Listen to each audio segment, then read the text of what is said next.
Well, hello again. Please, and welcome to our YouTube channel. If you like, share, and subscribe, you help us to improve ourselves, and you are the ones to help spread the Dharma. When new people come to the temple, there's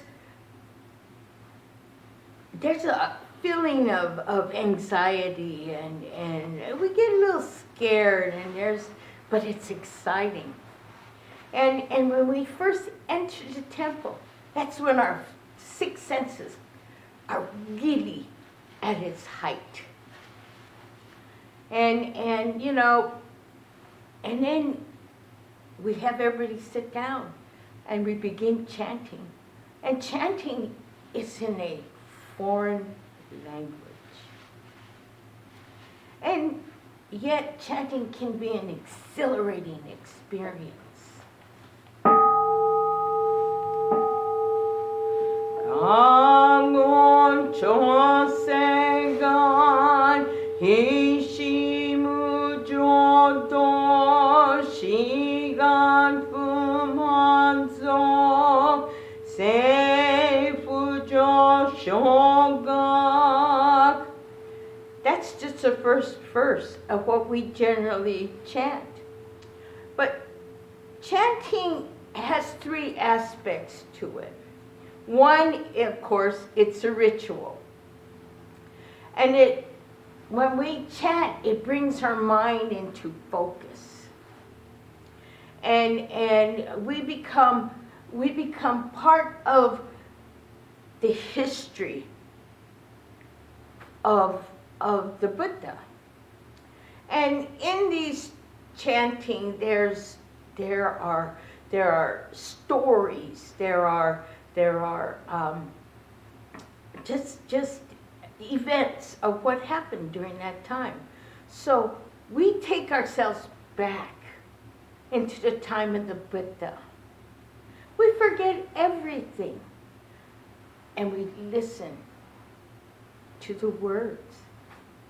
And hearing is very important because by chanting, it prepares us to hear the Buddha Dharma.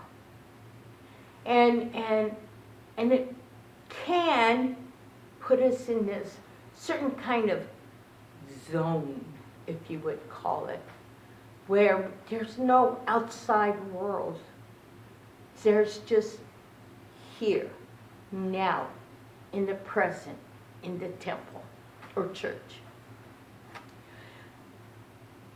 And chanting is meditative.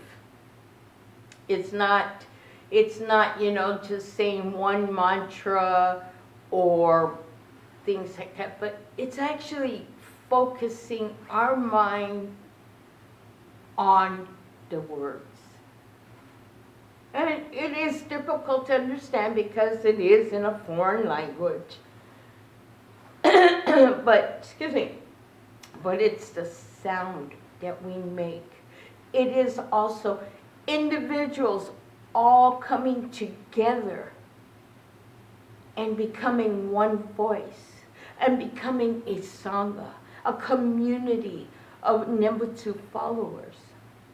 So it's very calming. It's better than Valium maybe sometimes. And it just gives us that moment of silence, and it helps to calm our anxiety. So,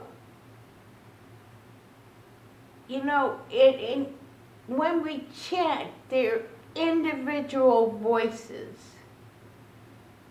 but those voices come together and form one voice. Sometimes when I'm up here, I have to rub my nose or I start coughing, and so I stop and I listen to the Sangha. And I can hear individual voices, but if I turn my head and I really focus on it, I only hear that one voice. Truly, it is a very meditative or calming experience for me. And it's a learning experience. Chanting, yes, is a learning experience. Or a journey. I like to think of it as a journey because we never know what the outcome will be. We don't expect anything. We just chant. And you know, it helps us to listen to the Dharma, the teachings, with a keener ear. Even if we chanted in English with the translation, it would be so difficult to sit and listen to the teachings that come out of our chanting.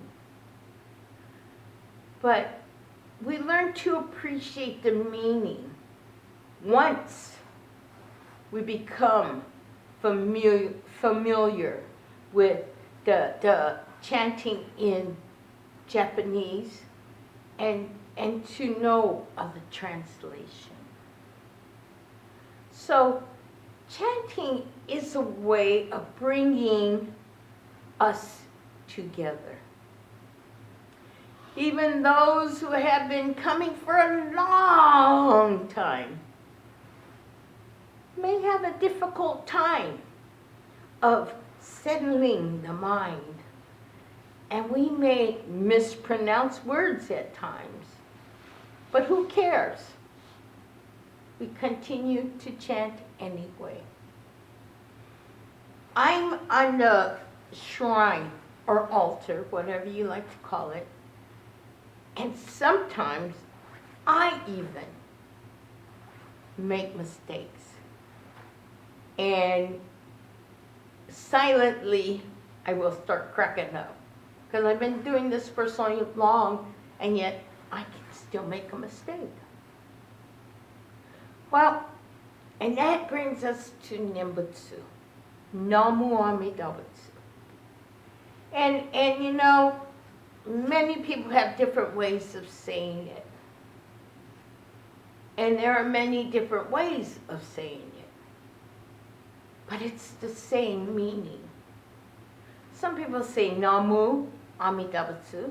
Some say Namo Amida Butsu. Some say Namanda Butsu. Some say Namandab. Short. But no matter how we pronounce it, and for newcomers or people who first come, it's difficult.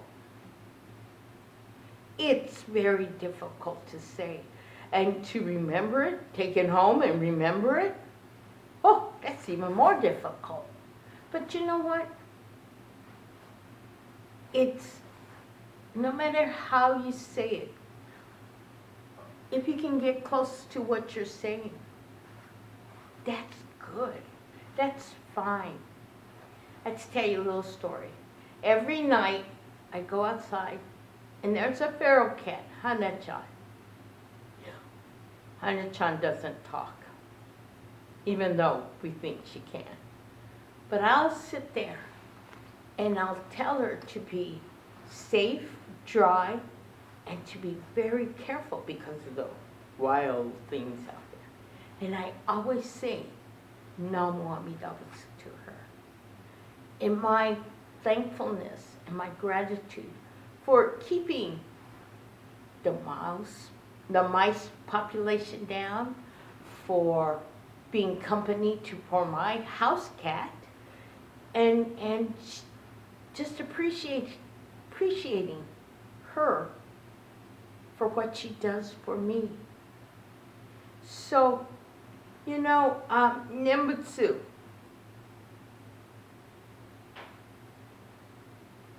is what we share with the Buddha, is what we share with each other. It is taking a refuge in the teachings.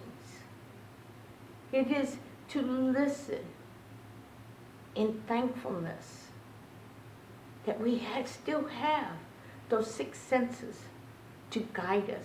And it's also, Nembutsu is our support and guidance and direction when we become lost.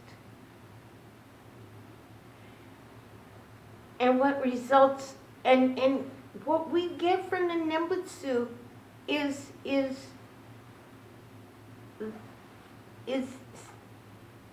remains in our hearts and minds.